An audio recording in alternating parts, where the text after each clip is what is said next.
नमस्कार. शब्दवेल मराठी क्लासेसमध्ये तुम्हा सर्वांचं स्वागत. इयत्ता 4थी स्कॉलरशिप मराठी व्याकरण संभाव्य प्रश्नपत्रिका संपूर्ण अभ्यासक्रमावर आधारित. पाहूया. प्रश्न 1 ते 3 साठी सूचना. खालील उतारा वाचून त्यावर आधारित प्रश्नांची उत्तरे पर्यायातून निवडा. उतारा. सह्याद्रीच्या कुशीत एक छोटेसे गाव होते. गावाच्या कडेने एक खळखळणारी निर्मळ नदी वाहत असे. उन्हाळ्यातही या नदीचे पाणी कधी आटत नसे. गावातील मुले सायंकाळच्या वेळी नदीकाठी खेळायला जमायची.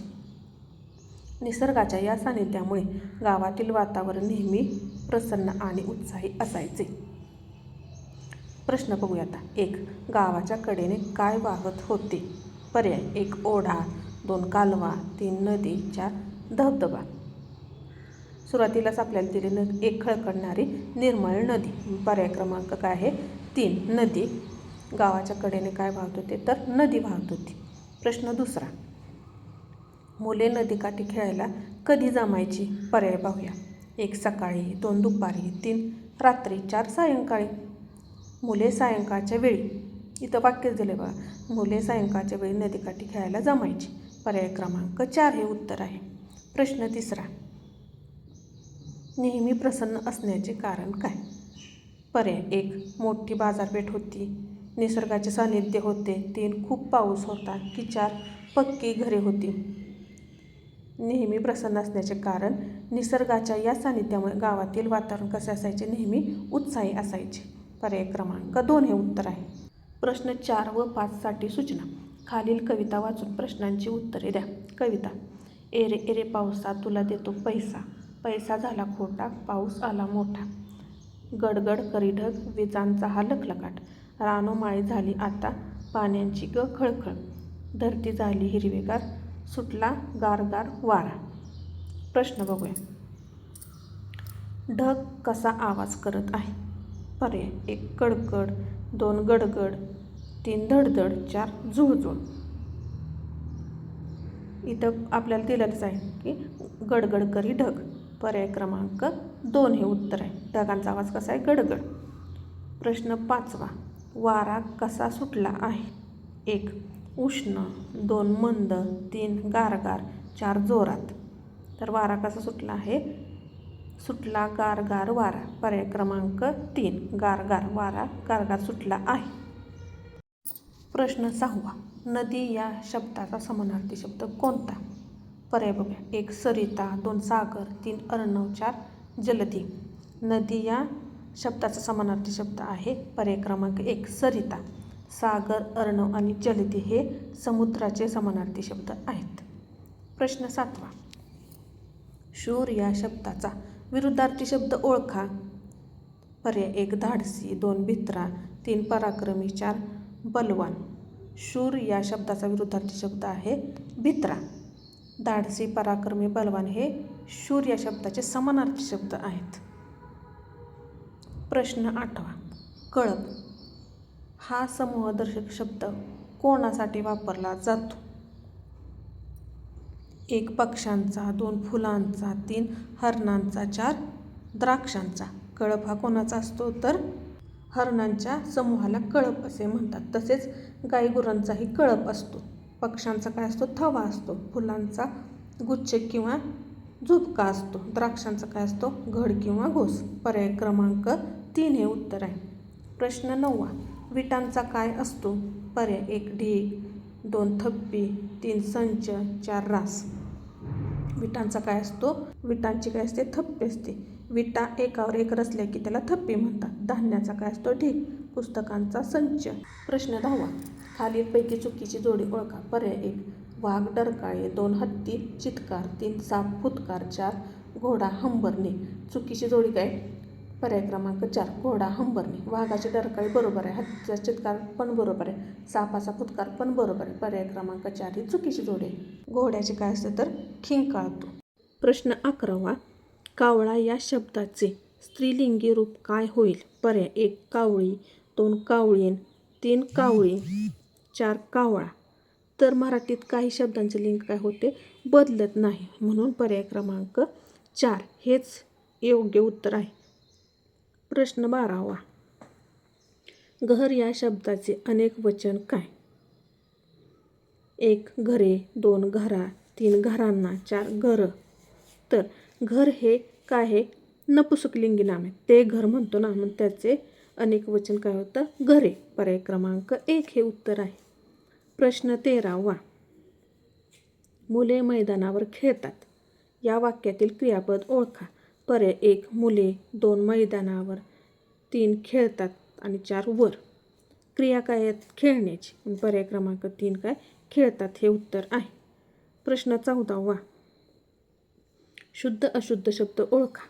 1 आशीर्वाद, 2 आशीर्वाद, 3 आशीर्वाद, 4 आशीर्वाद. प्रत्येक शब्दात काहीतरी काय केलं त्यांनी? चुकीचं काहीतरी दिले. त्यातला शुद्ध शब्द कोणता आहे? तर पर्याय क्रमांक 2. शला दुसरे वेलांट आहे आणि वर रफार दिलाय. पर्याय क्रमांक 2 हे उत्तर बरोबर आहे. प्रश्न 15वा. दगड या शब्दाचे लिंग ओळखा.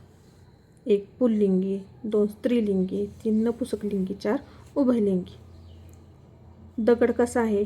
तर आपण म्हणताना काय म्हणतो? तो दगड. म्हणजे काय? तो पुरुषवाचक शब्द आहे, म्हणून दगड हा पुल्लिंगी आहे. पर्याय क्रमांक 1. स्त्रीलिंगीमध्ये काय होतं? स्त्री जातीचा बोध होतो. प्रश्न 16वा. खालीलपैकी कोणत्या जोडीतील शब्द समानार्थी नाहीत? 1 डोळा चक्षु, 2 पान पल्लव, 3 वारा पवन, 4 सूर्य आणि चंद्र. डोळा चक्षु समानार्थी शब्द आहेत, पान पल्लव समानार्थी शब्द आहेत, वारा पवन पण समानार्थी शब्द आहेत, सूर्य आणि चंद्र हे भिन्न अर्थाचे म्हणजे वेगळ्या अर्थाचे शब्द आहेत. म्हणून पर्याय क्रमांक 4 हे उत्तर आहे. प्रश्न 17वा. अति तेथे माती या म्हणीचा योग्य अर्थ काय? 1 पर्याय खूप काम करणे, कोणत्याही गोष्टीचा अतिरेक वाईट असतो. 3 रात्रभर जागणे, 4 अति जेवण करणे. अति तेथे माती म्हणजे काय? तर कोणत्याही गोष्टीचा अतिरेक वाईट. पर्याय क्रमांक 2. प्रश्न 18वा. नाक मुरडणे या वाक्यप्रचाराचा अर्थ काय? नाक दुखणे, नापसंती दाखवणे, वेगाने धावणे, 4 गंध येणे. नाक मुरडणे म्हणजे नापसंती दर्शवणे किंवा दाखवणे. पर्याय क्रमांक 2 हे योग्य उत्तर आहे. प्रश्न 19वा. ज्याला कधीही मृत्यू नाही असा या शब्दसमूहासाठी एक शब्द निवडा. पर्याय 1 अजरामर, अमर, 3 अजेय, 4 अदृश्य. पर्याय क्रमांक 2 हे उत्तर आहे. अमर. ज्याला कधीही मृत्यू येत नाही असा तो अमर. प्रश्न 20वा. वर्णमालेत क्ष आणि ज्ञ यांना काय म्हणतात? 1 स्वर, 2 स्वरादी, 3 विशेष संयुक्त व्यंजने, 4 महाप्राण. तर पर्याय क्रमांक 3 विशेष संयुक्त व्यंजने वर्णमालेत क्ष आणि ज्ञ यांना म्हणतात. प्रश्न 21वा. मी अभ्यास केला या वाक्याचा काळ ओळखा. 1 वर्तमान काळ, 2 भूतकाळ, 3 भविष्यकाळ, 4 अपूर्ण काळ.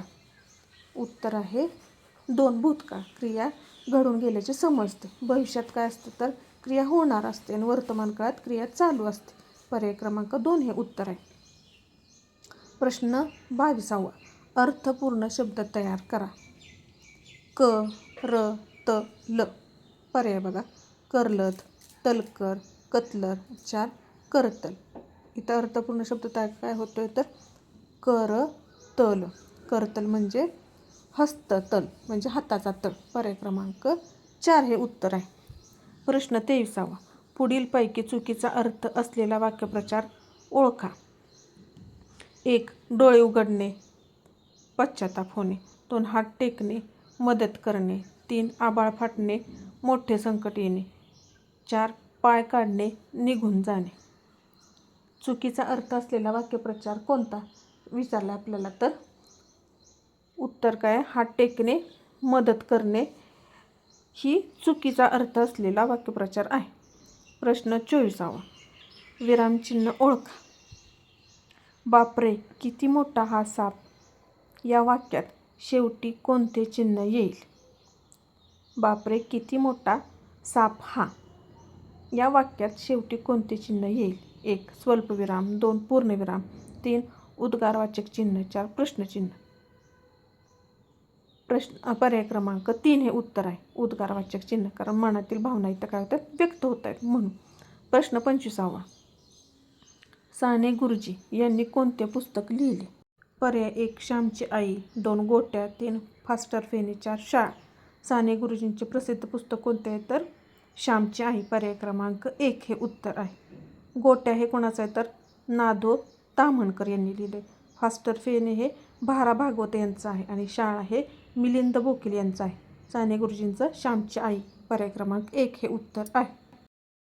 आजचा हा 25 प्रश्नांचा सराव तुम्हाला कसा वाटला? व्हिडिओ आवडला असल्यास लाईक, शेअर, सबस्क्राईब करायला विसरू नका. धन्यवाद.